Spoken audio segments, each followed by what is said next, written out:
Good morning, everyone. Let us start this session. So this is lecture number 10 of the dynamics of machinery. So during the last lecture, we have seen few examples to find out the natural frequency by using energy method and by using the Newton's second law. So in this lecture, we will solve some problem on the floating bodies. So we will try to calculate the natural frequency of the floating objects.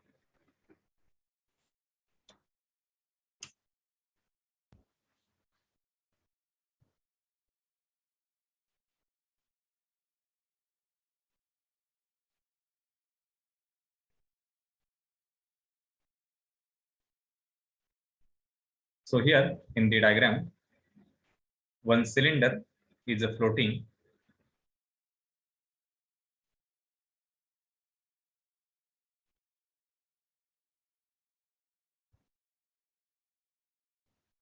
So cylinder of mass m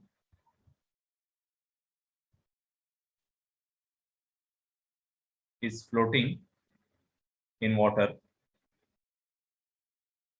So cylinder having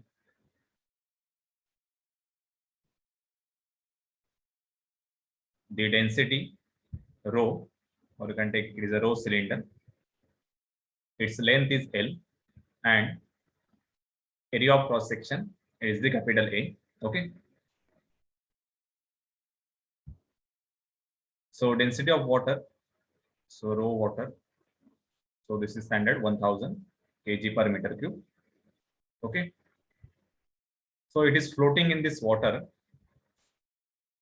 So question is, we have to determine its natural frequency for very small initial displacement.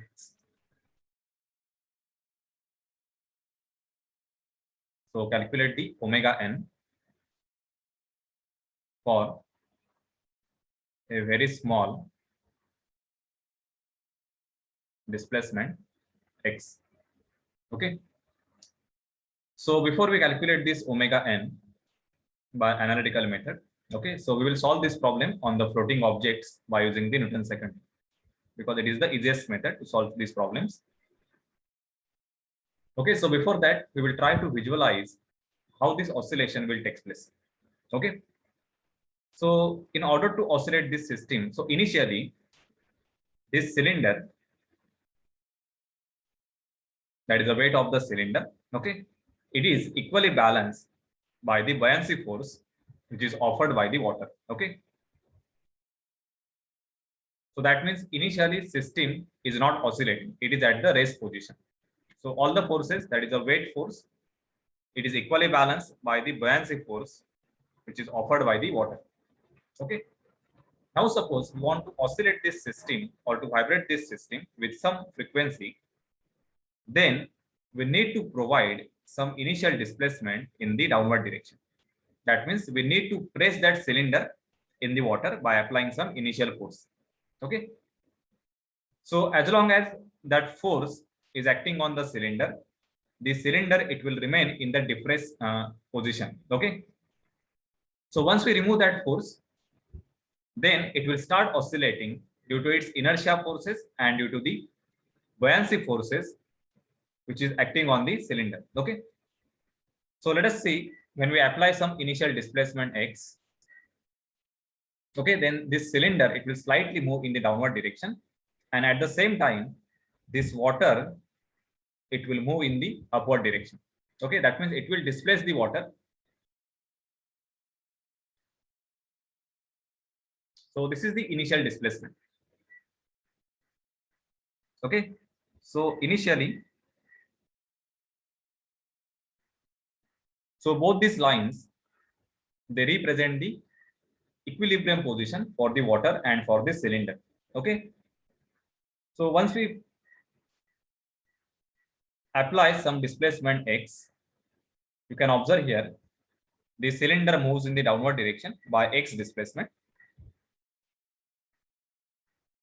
and it displaces some water which is equivalent to the volume displacement. Okay. And once we remove the external force that caused this displacement x, then the system will start oscillating by its own. So this is because of the inertia force, because of the mass of this cylinder and the restoring force. Okay. So for this problem or for this example, there is no restoring spring. Okay. So we must have solved some problems on these systems. So this is the spring connected. And if we apply some initial displacement to this rod, then this rod will oscillate in this direction due to inertia force. So that is I theta double dot. Okay. So this is a rotational system. And there is one restoring force which is offered by this spring. So it is equivalent to Kx. But if you observe this problem, you cannot see any spring. So this spring or the restoring force, which is equivalent to the spring, is offered by the buoyancy force. Okay. And this extra buoyancy force, it is created because of this displaced fluid or displaced water. Okay. So we have to find out that buoyancy force due to displaced water that will cause the restoring force. So here restoring, or it is also called as the external force. So it is nothing but the buoyancy force. And this buoyancy force, it is developed due to displaced fluid due to initial displacement x. So let us see how the system will oscillate physically. So here in the animation, you can see the actual vibration or the oscillation of that cylinder.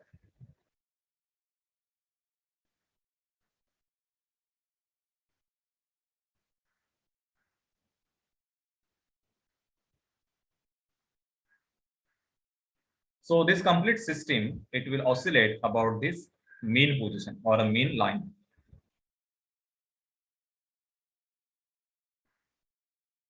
So you can observe here actual oscillation. So as we are assuming it is a free oscillation, there is no damping and it is an undamped oscillation. So system will oscillate continuously for infinite time. Okay. And for such oscillations, we will find out its natural frequency.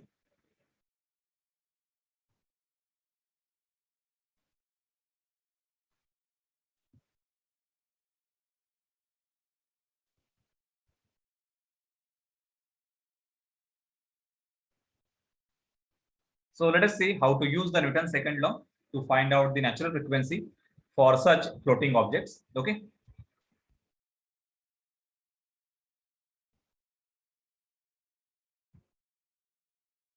So here we will use the Newton's second law, or this is the equilibrium method.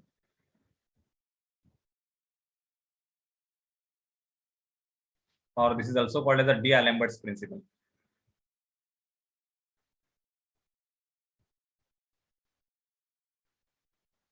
So only difference in the Newton's second law and D'Alembert's or equilibrium method is Newton's second law, we write this as a summation F is equal to mass into acceleration.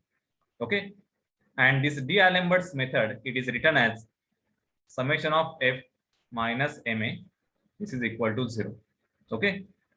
So basically this equation, it states that dynamic equilibrium. So you must have studied the static equilibrium equation. So for the static equilibrium, in the engineering mechanics static, we have used some of the equations. Summation Fx is equal to 0, summation Fy is equal to 0, and summation of moment is equal to 0. Okay. So basically this equation of static equilibrium, it shows that for the static equilibrium of any system which is under the action of different forces, its summation Fx and summation Fy, it must be 0. Okay. So similarly, D'Alembert's method, it states that for the dynamic equilibrium, that means if any object is moving under the action of some forces, okay, then it has to satisfy this equation. Summation of forces minus ma is equal to 0. So D'Alembert's method, this ma is also taken as one force. Okay. So basically the left hand side, it becomes a summation of F this is the dynamic forces equal to 0. Okay. So if you refer some of the books, then they have used the D'Alembert's method or the equilibrium method. Okay. So only difference is how we write the terms of inertia force and the external forces. Okay, so here we will solve this problem by Newton's second law only.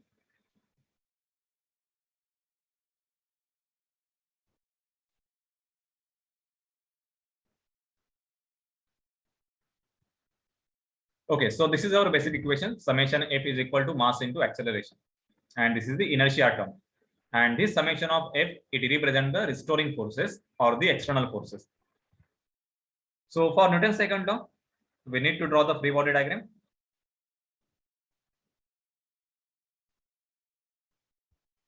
So free body diagram will draw for the initial displacement. Okay. So for the initial displacement, so consider this is equilibrium position. And we have applied a very small displacement x. So this is the initial displacement. So because of that, you can observe here, this cylinder, it will just move in the downward direction by the same displacement x.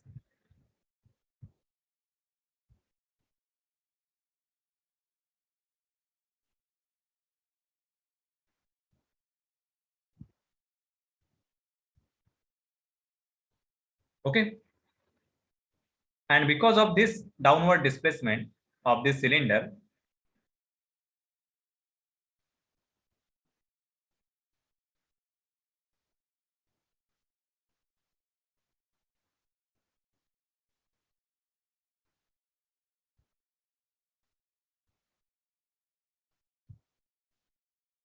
so equivalent volume of the water, it will get displaced. So you can observe here the water level, it will increase. Okay. So this is the displaced water.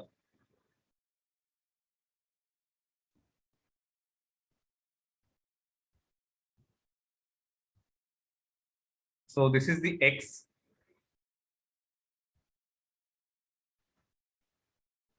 So water will get displaced, which is equivalent to this x displacement.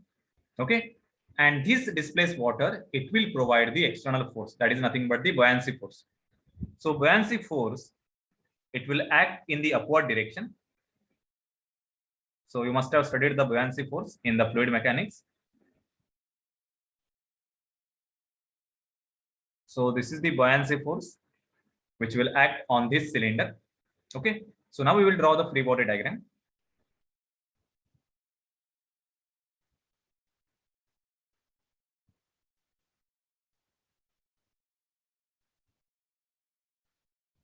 So this vector, it represents the buoyancy force. I will write here FB, which is offered by the displaced water or displaced fluid. Then inertia force, okay, it will act in the same direction of the displacement. So we are giving the displacement to this cylinder in the downward direction. Okay.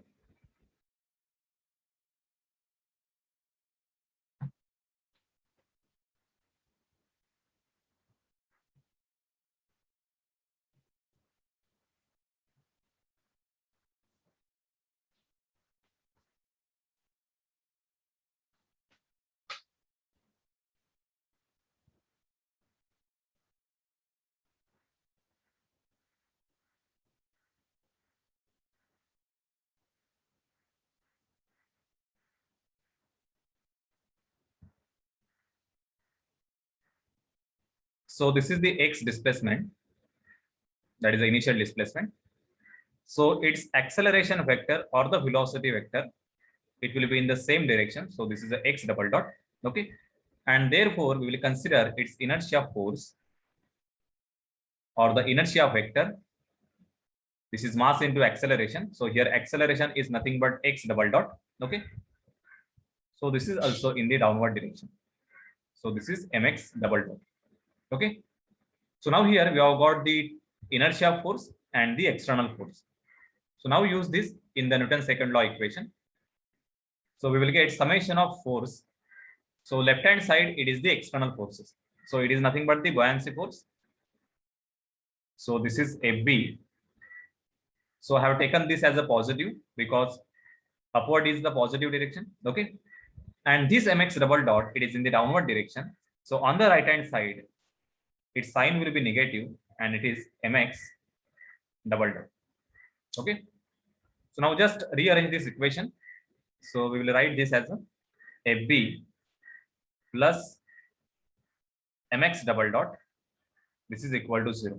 Okay. Or we can write in the standard format. First is the acceleration term. So this is mx double dot plus FB equal to 0. Okay. So now here we need to calculate the exact value of the FB, that is the buoyancy force. Okay. So how we can calculate this exact value of the buoyancy force? So buoyancy force,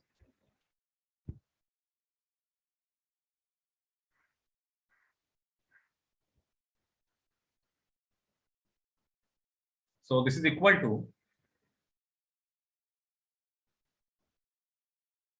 the weight of the fluid displaced. Okay, so this weight of the fluid displaced is nothing but the buoyancy force. So how you can calculate this weight of the fluid displaced? So for that, we should calculate the volume of the displaced fluid.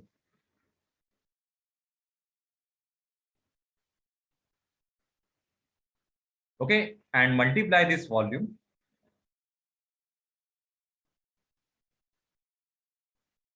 by the density. Okay, so the density of the fluid or liquid into gravity. So this is nothing but the weight of the fluid displaced. So this volume of the fluid displaced, so we can calculate by the dimension of the cylinder. Okay.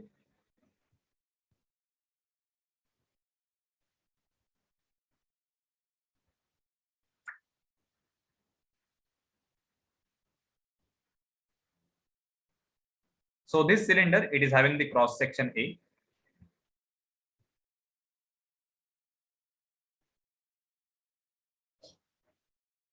So when this cylinder is displaced by the X amount, so volume displaced, it is equivalent to this volume. Okay. So we can calculate this volume. So this is X is the height, that is the amount of displacement. Okay. Multiply this displacement by the cross section. So we will get the volume. So volume of the fluid displaced, this is equal to, so basically we are calculating this volume.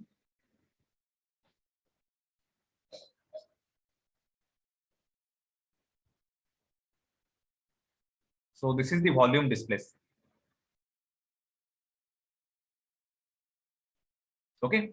So this volume we can find out by the X displacement. So I will write here volume of the displaced fluid. This is equal to cross section area of the cylinder into initial displacement X. So A into X, it is the volume multiplied by density of the fluid, because it is the volume of fluid displaced, not the volume of the cylinder. So volume of the fluid displaced.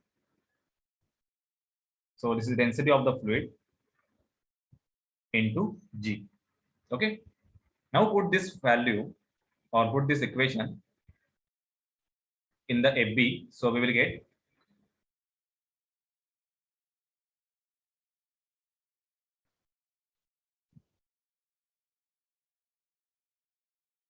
this is mx double dot plus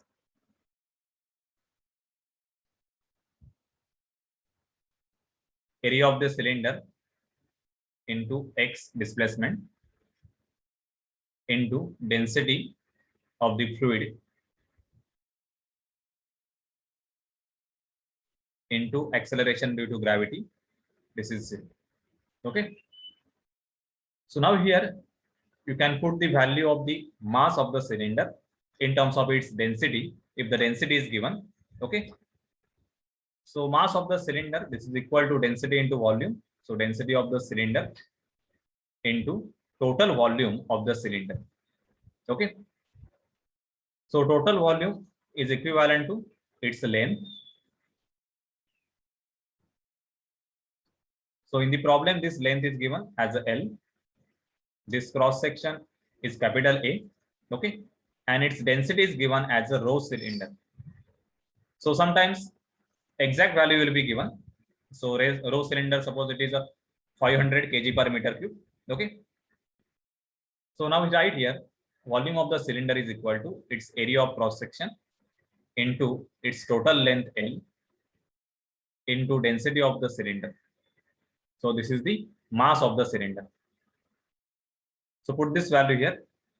So this is A into L into density of the cylinder into X double dot plus A into rho fluid into G into X equal to 0. Okay.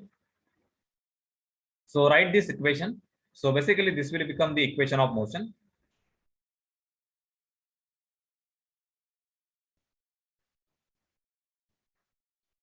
And then we can write this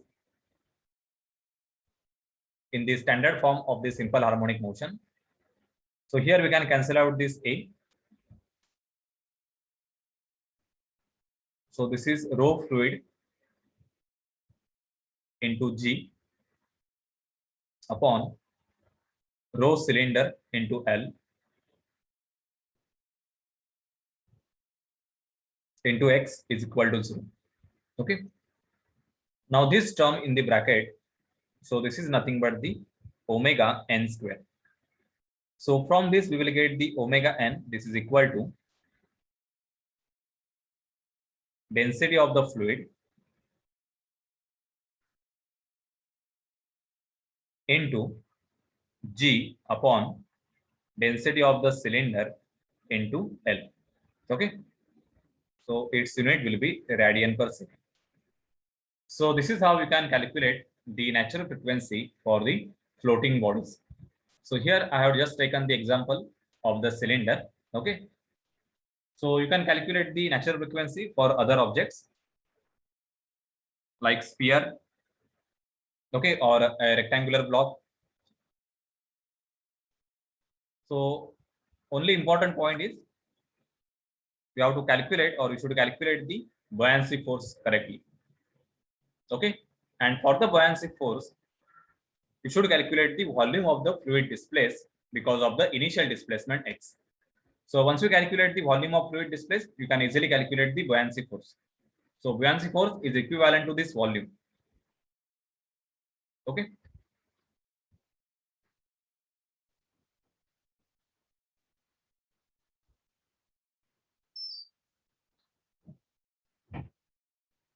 So you can take one homework problem on the floating objects.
So here the floating object, it is the sphere, and the condition given is a sphere is half submerged in the water, and calculate its natural frequency for a small initial displacement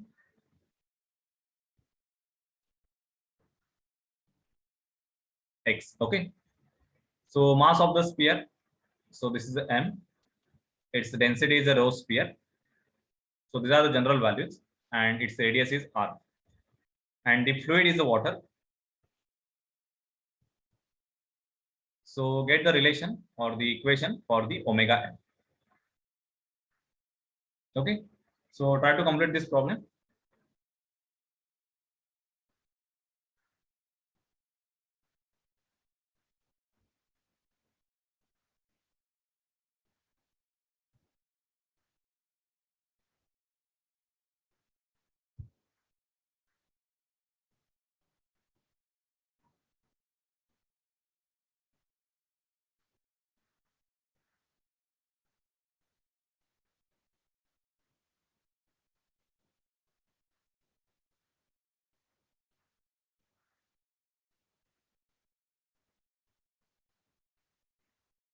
So the next problem, it is on the oscillation of the U-tube manometer or the fluid in the U-tube manometer.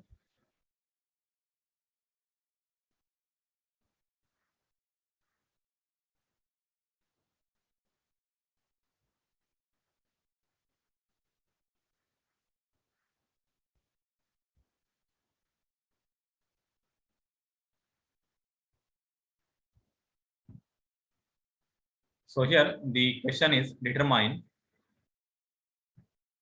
the natural frequency, that is omega n, for the vibration of the manometric fluid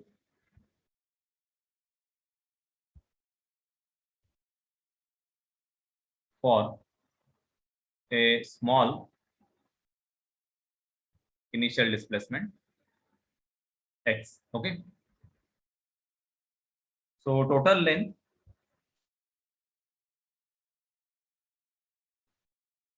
so this is the L.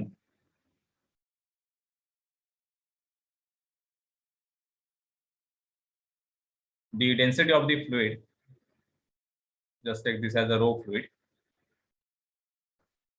Okay, and the cross section of this cube. So this is the capital E. So we have to find out if the manometric fluid, it starts vibrating due to some initial displacement. Okay, then what can be its natural frequency omega. So let us try to visualize this oscillation. So in order to oscillate this system or the fluid, we need to provide some initial displacement.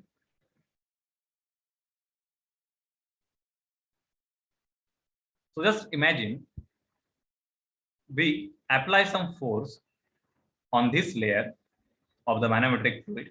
Okay. So we try to press it in the downward direction.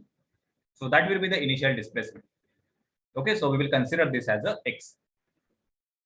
So because of the x displacement, this layer, it will move in the downward direction by the x displacement. Okay. So at the same time, in the second half of the manometer, the fluid, it will move in the upward direction from the mean line. Okay. So this layer, it will get shifted to this height. Okay. So by the displacement x.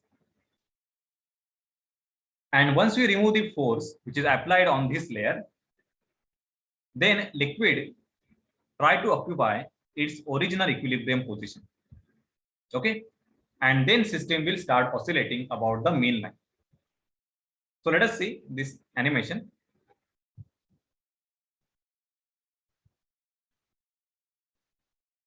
So this is the actual oscillation of the manometric fluid due to some initial displacement x.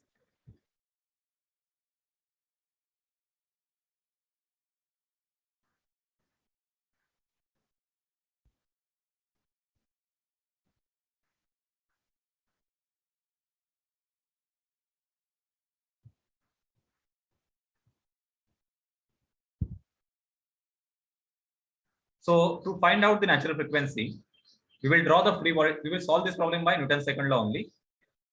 So for the Newton's second law, we will need free body diagram for the displaced fluid. Okay.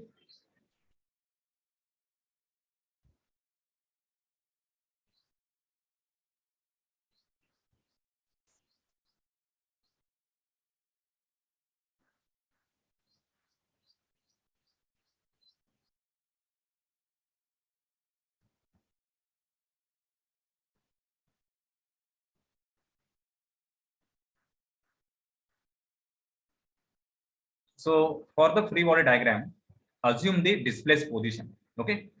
So for the displaced position, just imagine we are applying the force on this layer. Okay. On the left half of the manometer. Okay. So this is the X displacement. So because of the X displacement, you can observe this change. This fluid or all the particles on the left half, they will move in the downward direction like this. Okay. So now you can observe there is some unbalance in the left and the right portion. Okay. So just I will draw one line.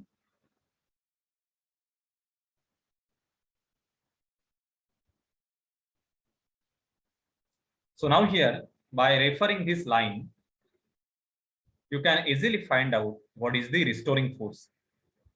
Okay. So because for the oscillation, one force that will cause the or that will provide the restoring force. So this is the summation F, and second will be the inertia force. So inertia force, it is because of the total weight of the manometer or manometric fluid. So this is because total mass of the manometric fluid. And this force, it is just due to the unbalanced mass.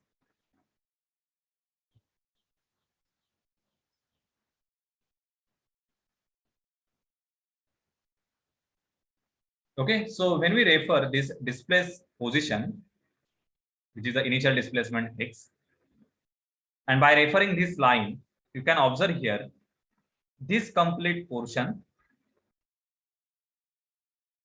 which is above this layer or above this line. So this is nothing but the unbalanced mass.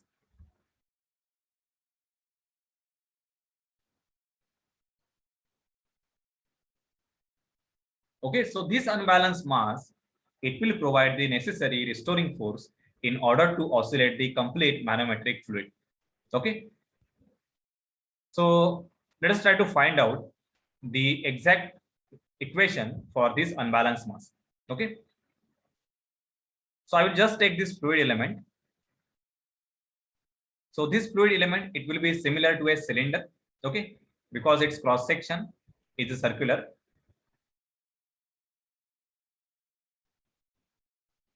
So I will draw this fluid element separately.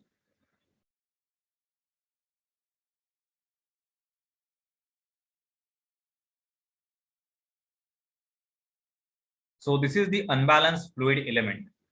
Okay, for this element, this cross section, this is same as the cross section of the manometer. Okay, that is a capital A. This total length, so this length, it is equal to, you can observe here, this is the X displacement. Okay, because of the X displacement, the fluid in the right half, it will move in the upward direction above the mean line by the same displacement. Okay, so this displacement equal to X. So this is also X. So total will be 2X. So for this unbalanced fluid element, its height or length, it will become 2X. Its cross section is the capital A. Okay. So we will get the unbalanced mass.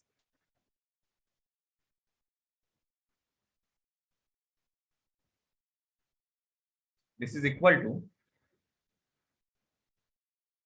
So this is density of that manometric fluid into its volume. So this volume, it is not the total volume of the fluid. It is the volume only for the displaced fluid. Okay.